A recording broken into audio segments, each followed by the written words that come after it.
Hi, Amanda. Thanks for joining me, and welcome to the show. Thank you so much for having me, Dave. I'm happy to be here. Well, how are things with you? You've got a lot going on these days, a lot of plates spinning. Things are great, though. I'm really excited. The last time I was on your show, I was running for office, and since then I've been elected, and it's just been such an honor and a privilege to serve the citizens of Keene in the New Hampshire State House. Yeah, and that was such good news for a bunch of people who actually were on, that was on Lori's show last time. Raise Your Voice. She was doing political commentary sort of thing. So Lucius was on there. Jay Kahn was on her show. You know, all people who ended up with seats and and that kind of thing. So yeah, congratulations on that. And I think I did have some questions for you. Really, some of my simple questions were where we thought we might start is just what's it been like to be a new rep in the State House, and walk me through a little of that. Sure. Well, first, I just want to thank you, Dave, so much for having me again on today, and just say how much I respect your work and the work of Cheshire TV. I think you provide such a service to our community. Every community event that I go to, you're there covering it, and it's really wonderful to have local events and politicians and stories covered. So thank you so much for your work. My pleasure. And in terms of my work, I think I'll start by, just for people who I'm new to, just telling them a little bit about myself and why I ran, and then I'll hop right into answering your question about being a freshman rep. So, because that's correct. That's what I am.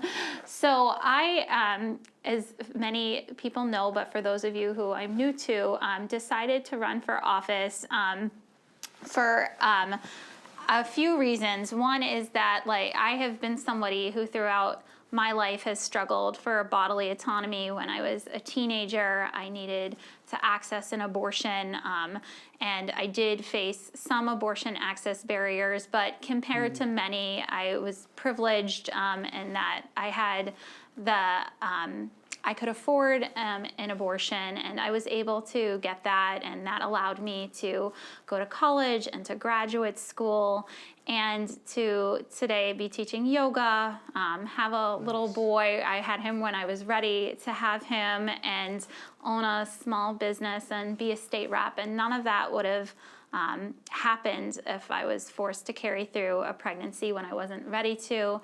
And later on in my life, I left an abusive relationship, and again, another very challenging situation, but I had the support and resources that many don't have, and so I felt once I was on the other side of that, seeing everything that was happening in the country and in the state, with attacks on reproductive freedom and survivors not having the resources that they need, I felt a need to pay it forward, and I wanted to go to bat for those who are still suffering, but maybe they don't have the privilege that I had. Maybe they can't speak English, or they don't have parents who can help them financially afford a lawyer in order to leave. And so I wanted to run for office to highlight those issues which so many people face, those bodily autonomy issues,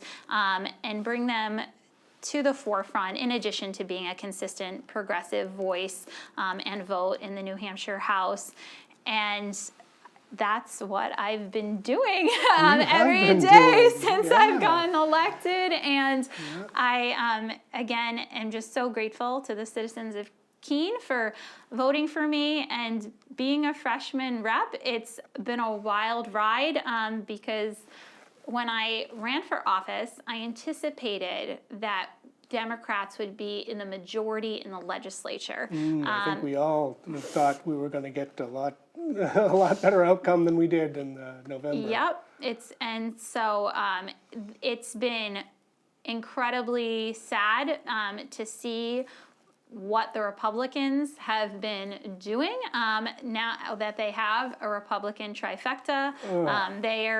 We have a Republican governor, we have a Republican majority on the executive council, and both the state Senate and the state House have Republican majorities. And Well, I wasn't and so that as a freshman rep, is it disheartening to see that? Working in that environment, yeah, not what we expected, not what you expected. You expected probably a little, I don't know, a little more even footing there. And their priorities. I mean, the things that they're putting down and bringing forward, it just makes no sense. It seems like opportunism. They're like, we might as well do this basically rotten stuff while we can. And the things that New Hampshire families need really are getting pushed aside right now. It's what it looks like. It's incredibly, you're exactly right, Dave. They are extremely reactionary. They're out of touch with the values of most Granite Staters. And on both social issues and economic issues, they are pushing forward public policy that does not benefit the citizens of New Hampshire. That being said, I have one of the things that's been very important to me since getting elected is to form relationships with like-minded colleagues and to continue, despite the circumstances, to be a strong voice for opposing bad policy and planting seeds for the future for what we want. And by holding Republicans accountable now and making the public aware of what they are doing and what we would rather see in the future, I'm hoping that working together, we can change the situation in the next election cycle, and in the intern and right now be working on building political power, holding off the bad stuff to the best of our ability, and planting seeds for a better future. Yeah, that is so important. The planting seeds part, of course, like we need our youth. It's their world and their future as much as it is ours. Perhaps even more so. They're going to live a longer time in whatever we create for them now. That's really important stuff. And, that's really why I do what I do, is to help kind of spread that message. And to your other point of just kind of keeping the lights on and making people aware of what's going on, because even I think I'm pretty tuned in, but I'm not terribly, I keep my finger on the pulse here and there, but what happens at the State House is this great mystery, and if you're not really looking for it, you don't see it. That doesn't come on the evening news. You don't see the legislation, you don't see the bills, unless you've got some line on it, or know somebody, or see somebody clanging at the bars or carrying their signs downtown. And that's a really big part of why I do what I do, is because the people are speaking. The networks are controlled by, the corporations. There's a very few corporations who control basically all the news that we see. And for whatever little part I'm able to do, I want to shine the light on what's going on in the world. And I want to show what the people are interested in and talking about. And I usually, you have to take this time to talk to the folks at home to say, when I'm out in the street doing my thing, that's my own time. I'm a member at Cheshire TV. I have my own show. I do my own thing. My politics lean to Democrat and progressive. I should have said that the other way around. Progressive with a little slice of Democrats in there. So that's my own thing. This channel, Cheshire TV, is all about anybody saying what they want and anybody bringing their stuff forward. But I bump into you because we're aligned in that way. Yes, we are. And quite honestly, these are the people who are in the streets. What the people are saying, what the people are demanding action for, are the things that you're supporting and the things that we believe are true. It's not like every other Saturday I have a chance to go down and shoot the Republicans in the square, saying, we want more kids in cages and, to keep your wages low. Like, those people don't come out and rally in the streets. It's not a great message to wear when you have to, be on TV and show your face and say that sort of thing. So that really does seem to be what the people are doing.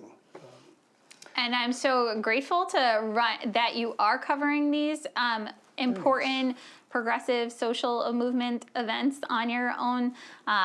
It's incredibly important that people are well informed about the different things going on in their community and the public policy that's going to impact their lives. I identify as a progressive Democrat. I'm both involved in progressive social movements and I'm a Democratic politician, but I'm definitely, I have been an activist for a long time, Good. and I would love we want more activists involved in electoral politics. We shouldn't see these things as separate. They go together. We need both. We need protests. We need people in the streets, and Yeah. we need to elect people who are going to put forth legislation that benefits the people and not, as you said, corporations and or a minority of religious fundamentalists who are trying to control what people do in their personal lives with their bodies or who they marry. Like, we need good politicians who are carrying out the will of the people and that have social movement backing and have good relationships so they can work together to put forth legislation that's going to aid progressive social change. So there's no need to choose. We need to be involved both in the social movements and in electoral politics. And it's been a really important part of my work to try and help bridge that gap. And so we are working together. And that's a great point about the politicians and the votes and the things going through the State House don't necessarily represent what the people want. There's a different way to say, I think, what we just talked about a little bit. But the corporations and the special interests are very much represented in those bodies. And it's, there's the mainstream Democrat issue, as I see it. They're a little too aligned with the status quo and the money in politics and all that sort of stuff.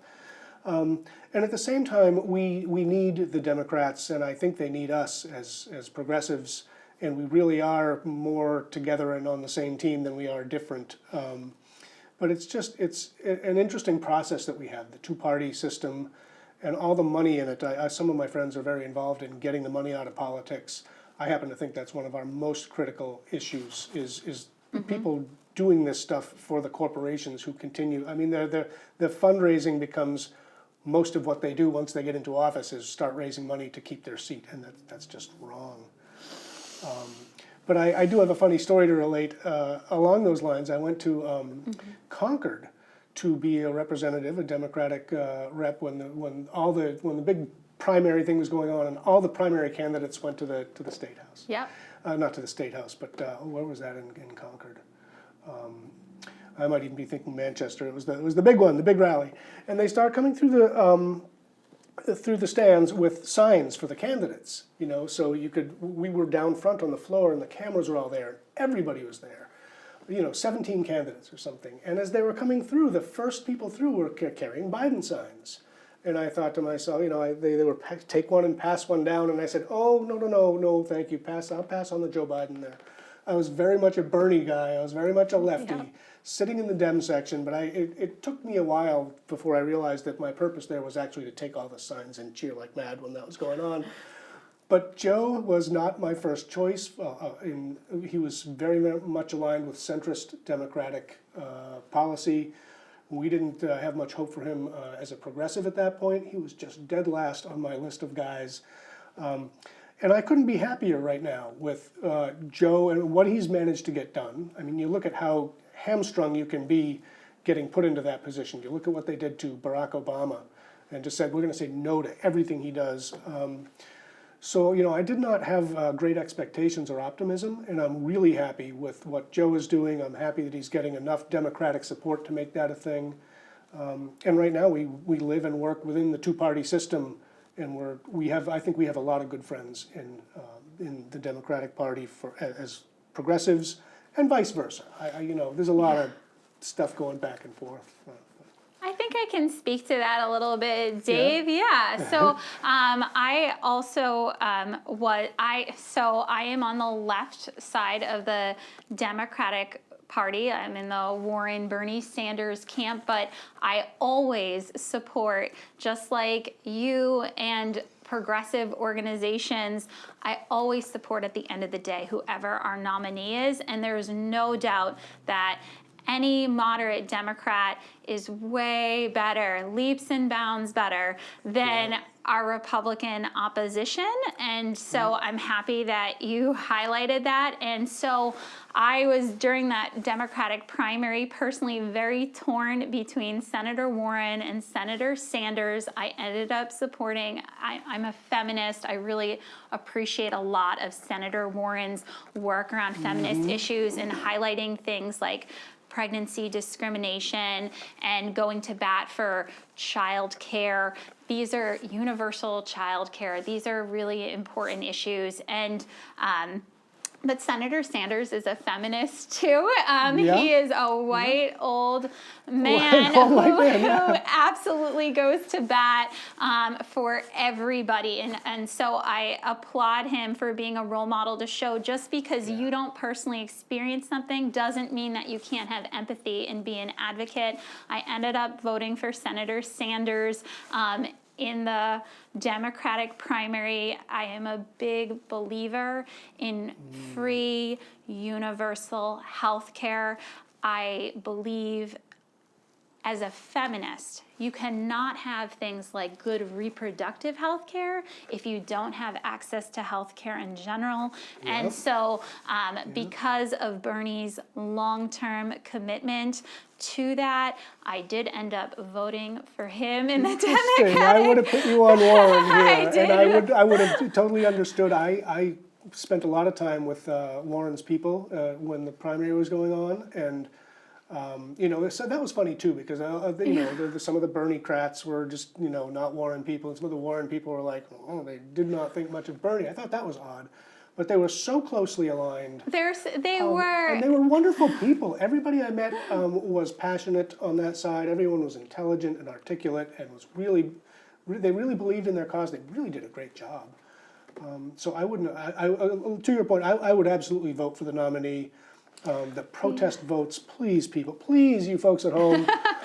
There might be a time for that, but not when the alternative is for the Democrats to crash and to, Trump was pretty difficult for 4 years. Imagine. Trump is fascistic, and Biden, as you have pointed out, it's like a night and day difference between him and President Trump. And so right after the primary was over and my candidate didn't win, I got right on board the Biden train and I dropped off literature. I spoke on a panel with the president of Planned Parenthood to bring attention to how the Biden plan would help uplift reproductive health care in the United States.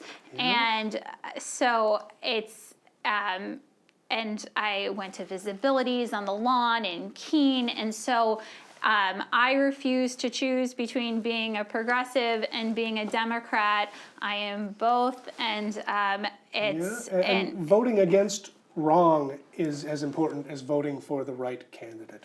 Voting against what you know is going to be really bad for people. And we need to show up if we want to influence, and we have, and even when we lose elections, we even when the progressive candidate, for example, Bernie Sanders or Senator Warren, when they don't win, just by them running in that primary, they push the Democratic Party to the left. So do activists and social movements. When we're vocal, it makes a difference. And so we want to applaud, like Biden just, when he recently talked about his commitment to paid family leave. That's an issue that I have cared about for years. And so I want to thank him for supporting that. And I also want to thank all the social movement activists who for years have been pushing to bring that to the forefront. Your voices matter. Your activism matters. Being seen, being heard, every like, every share, as much as you can. Absolutely. So there is. I feel optimistic about the future. I believe that the Democratic Party, we've seen people like AOC and Cori Bush and Senator Sanders, push this party to the left, and we are making progress, and we need to continue to have social movement activists and Democratic politicians work together so we can bring about change that people can actually feel. Like now, it's wonderful to talk about it, but we need to keep pushing and pushing until until we feel until people are feeling a quality difference in their lives. So we don't want to give up. So it's great that we won on a national level, that we have in New Hampshire a Democratic delegation in Washington, and we also need to win in New Hampshire. We need to not let focusing because it's not enough to have the national delegation. We need to be winning local elections. And so, because what I'm witnessing at the State House, we just had put forth a budget that gives tax breaks, to corporations and people that do not need it. Don't need the money. While turning our pockets inside out and saying we don't have enough for schools, and we can't pay a wage, and I guess that doesn't really affect the tax base as much. But like the shame on us. We're always crying broke, and we're giving money to these corporations who, socialism socialism for what do they say with the we're cleaning up all the messes. The Socialism for the rich, I think, is what you were going to say, and rugged individualism for the capitalism where the profit is, and socialism when it comes to cleaning up all the mess that they leave behind. The socialism is the policing, and the social services people, and the people who clean up toxic waste sites. We can spread that amongst the people. Let the people pick up the costs there. But focusing those profits towards the haves, it makes very little sense. We need to both be, in my opinion, taxing corporations appropriately and using that money for social services. And we need to, as a society, and I believe this for a long time as a college student, I was out protesting the war in Iraq. We need to be moving from spending so much money on militarization and criminalization to investing in social services and prevention. We're going to spend money. There's no doubt about it. Governments spend money. Our government has always spent money. But what do we want to put that towards? Do we want to put it towards healthcare? Do we want to put it towards education? Once again, priorities. I get no value out of a new missile silo. I really, really believe I don't. Those need to be the priorities, and we just need to keep talking about it and bringing attention to it. And I know that if we don't let up, we have already made progress. We defeated the Trump administration. We can continue to build on that. Exactly. No time to rest. No time to rest. And move even further in a direction that's going to serve everybody, not just a few. Not just a few.